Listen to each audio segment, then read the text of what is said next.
Това е перфектен продукт за пътуване, струва само 20 на лева и може да ви спести супер много място в багажа. Открих го миналата година и смело мога да ви го препоръчам, тъй като това вече ми е втора опаковка, която горе-долу съм стигнала до средата. Марката е Nogel & Sole, продуктът се казва Hair Protector Multi-Styler, тъй като има 10 различни функции. Аз лично си го взех от магазина на Арлен, тъй като знаете, че той е близко до мястото, където живея, но може да си го поръчате и от сайта. Нещото, заради което си го взех да го тествам всъщност, беше факта, че той притежава слънцезащита за коса в себе си. Вижте колко е лека и буквално водна неговата формула. Не омазнява, не отежнява косата, може да си го пръскате директно. Аз лично си го пръскам на ръцете и след това си го разпределям по този начин. За мен лично много по-добре се разпределя по косата. Но слушайте какво още има в него. Слънцезащита вече уточнихме, че има UV филтри в себе си, предлага термозащита, предпазва косата от топлина обработка до 230 градуса, улеснява разрестването, възстановява до 90% от естествения блясък, подобрява структурата на косата, подобрява и улеснява изправянето, подобрява гъвкавостта на косата, действа с антифейс ефект, предотвратява счупването и накъсването на косъма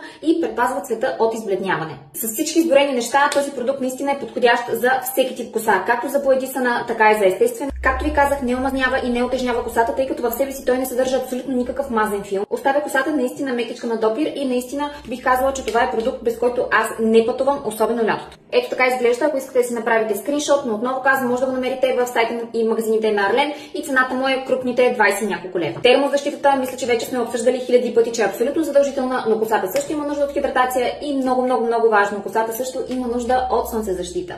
Така че да, това мисля, че е едно от топ бюджетните попадения за коса, които открих миналата година. И продължавам да ползвам. Но отново казвам, ако си търсите нещо бюджетно, което да ви спести и супер много място в багажа и да ви замени страшно много продукти, това е. Надявам се да съм била полезна.